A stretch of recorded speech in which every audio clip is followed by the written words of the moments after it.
Bismillahirrahmanirrahim. Assalamualaikum warahmatullahi wabarakatuh. Saya pribadi mengucapkan taqabbalallahu minna wa minkum, taqabbal karim. Semoga puasa kita diterima oleh Allah Subhanahu wa taala, dan di hari yang fitri ini saya mengucapkan minal aidin wal faizin, mohon maaf lahir dan batin. Berbicara masalah halal bihalal, ini adalah tradisi Indonesia yang hanya ada di Indonesia. Ya, memang bahasanya bahasa Arab, tapi yang mengungkapkan adalah orang Indonesia. Ya, seperti minal aidin wal faizin. Minal aidin wal faizin itu yang ngarang siapa? Bung Karno, Presiden Republik Indonesia pertama. Ya, beliau kan sering tuh menulis kalimat-kalimat, beliau kan ahli bahasa tuh. Memang ngambil minal aidin wal faizin. Aslinya nggak ada di dalam bahasa Arab. Jadi konteks bahasa Arab nggak ada. Begitu juga halal bihalal. Ya, halal bihalal ini diungkapkan zaman-zaman dahulunya oleh raja-raja terdahulu, dan diungkapkan kembali di tahun 1946. Saat itu Indonesia mau diagresi militer kedua dari Belanda, ya. Maka dikumpulkanlah di momennya Idul Fitri, ya, mereka saling halal bil halal, jadi saling halal menghalalkan, melepaskan seluruh penat kehidupan, dosa-dosa selama ini, berkumpul bersatu, menggaungkan nama Indonesia, sehingga insya Allah menjadi bersatu Indonesia. Nah, kalau yang sekarang sedang viral di Pemalang, itu adalah satu hal yang ya bagus juga, ya. Rasa syiar dalam Islam ini menunjukkan bahwa Islam itu cinta damai. Islam itu masya Allah rahmatan lil alamin. Jadi Islam itu nggak ada yang namanya radikal, nggak ada yang namanya intoleran, nggak ada. Tapi di Islam itu yang namanya ada kedamaian, ya, perbuatan yang baik, saling salam menyalami, ya, silaturahim, ya, kemudian memberi makan. Itulah Islam, agama yang indah, agama yang kita sebut dengan agama yang rahmat. Rahmat itu artinya kan kemuliaan yang turun buat kita semua.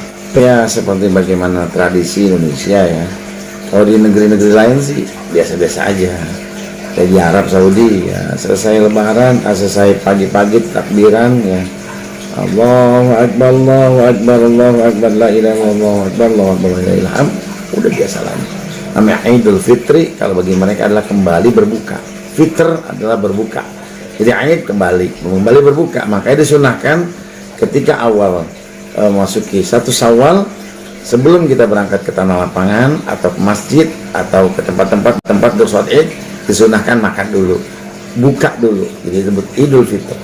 Ya, tapi ada juga yang menyebutkan kembali fitrah, kembali suci. Ya, dia mengkaitkan dengan hadis Nabi SAW, orang yang menjalankan ibadah puasa dengan iman dan hisab, maka dia sebagaikan bayi yang baru dilahirkan dari perut ibunya, kembali suci. Nah, bisa juga dikatakan Idul Fitrah, kembali suci. Jadi, tapi inti dasarnya adalah dari kalimat itulah Idul Fitr adalah kembali berbuka. Kita kembali lagi tidak berpuasa, ya, kemarin kita berpuasa, di awal 1 Syawal kita tidak berpuasa. Jadi tradisi di tempat-tempat lain sih biasa aja, tapi sekarang sudah mulai berkembang. Raja-raja melaksanakan open house, bahkan di Amerika yang John Biden bukan orang Islam, tapi mengumpulkan umat Islam untuk melaksanakan acara yang kalau di Indonesia disebut halal bihalal. Tapi itu semua, ya, baik insya Allah. Waktunya kapan saja. Ya, boleh malam takbiran, boleh paginya. Masa la'allakum tattaqun. Ayatnya kan gitu, la'allakum tattaqun. Supaya kalian jadi orang yang bertakwa. Apa itu takwa?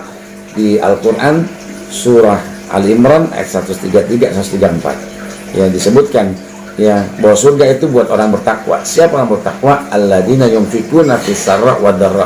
Orang yang berinfak dalam kondisi lapang dan kondisi sempit.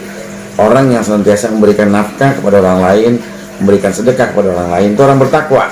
Jadi kalau ada orang sholatnya rajin, apanya rajin, pelit, itu bukan orang bertakwa.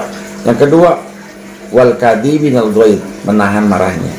Ya, kita bisa orang yang, ya, mungkin dia punya kedudukan, dia punya jabatan, dia punya uang, dia mungkin bisa marah. Tapi orang bertakwa, walaupun dia orang kaya, tapi dia tidak pernah marah. Dia menahan marahnya. Wal kadhibinal ghaidh. Nah, yang terakhir, wal afina anin nas, memaafkan orang lain. Momen memaafkan ini, bertakwa ini bukan hanya pada saat Ramadan, bukan hanya pada Syawal, tapi sepanjang masa.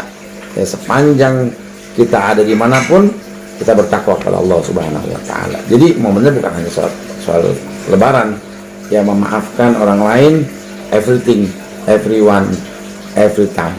Ya, jadi itu semua dilakukan bagi orang yang bertakwa. Adapun Lebaran, ya momennya karena kita kemarin sudah berpuasa, karena ada hadis Nabi SAW, celaka orang yang berpuasa apabila dia setelah berpuasa tidak ada rasa saling memaafkan di antara satu sama lain. Punya jabatan, dia punya uang, dia mungkin bisa marah. Tapi orang bertakwa, walaupun dia orang kaya, tapi dia tidak pernah marah. Dia menahan marah. Wal kadimil bait. Nah, yang terakhir, wal afina anin nas. Memaafkan orang lain. Momen memaafkan ini, bertakwa ini bukan hanya pada saat Ramadan, bukan hanya pada Syawal, tapi sepanjang masa. Ya, sepanjang kita ada dimanapun, kita bertakwa kepada Allah Subhanahu wa Ta'ala. Jadi momennya bukan hanya soal Lebaran, ya, memaafkan orang lain, everything, everyone, every time. Ya, jadi itu semua dilakukan bagi orang yang bertakwa. Adapun Lebaran, ya momennya karena kita kemarin sudah berpuasa, karena ada hadis Nabi SAW, celaka orang yang berpuasa apabila dia setelah berpuasa tidak ada rasa saling memaafkan di antara satu sama lain. Artinya puasanya itu bisa menjadi sia-sia, ibadah kepada Allah tanpa disertai ibadah kepada hablum minan nas, kepada manusia. Jadi sempurna kepada Allah, mulia pada manusia, saling memaafkan, maka sempurna insya Allah pahala puasanya. Amin. Sebenarnya dua-duanya benar ya. Bagi yang mau merayakan, bagi yang rame, ya nggak apa-apa. Ya bagi yang di kota-kota yang sepi-sepi aja ya nggak masalah juga. Yang penting kita sama tetangga saling kunjung mengunjungi ya.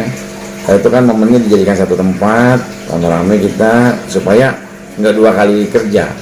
Ya, tapi kalau mau besok kita datang ke tetangga, besoknya lagi datang ke tetangga, apa-apa juga. Yang penting adalah kita ketika ketemu dengan saudara kita senyum, ya, mengucapkan salam. Ya, jadi haknya seorang muslim kepada muslim yang lainnya ketika dia berjumpa mengucapkan salam, ya, mengucapkan assalamualaikum, maka kita wajib menjawab waalaikumsalam. Kemudian berjabatan tangan, ya, karena kata Nabi ketika dia berjabatan tangan, maka selama tangan itu sambil sedang menjabat maka dosanya berguguran. Tetapi ingat, jabatan tangan laki dan laki, ya, nggak boleh yang tidak muhrim. Kalau nggak muhrim haram hukumnya, nggak boleh kita berjabatan tangan. Tapi yang muhrim boleh. Ya, selama itu tangan berjabatan tangan, maka selama itu pula dosa-dosa digugurkan oleh Allah Subhanahu wa Ta'ala. Mudah-mudahan momen Lebaran ini 1443 Hijriah ini, yang kemarin kita 2 tahun nggak pernah terjadi seperti ini ya. Sekarang momennya ada lagi. Mudah-mudahan terus selamanya ya hilang corona dari negeri kita dan dari dunia ini, insyaallah. Amin ya rabbal alamin.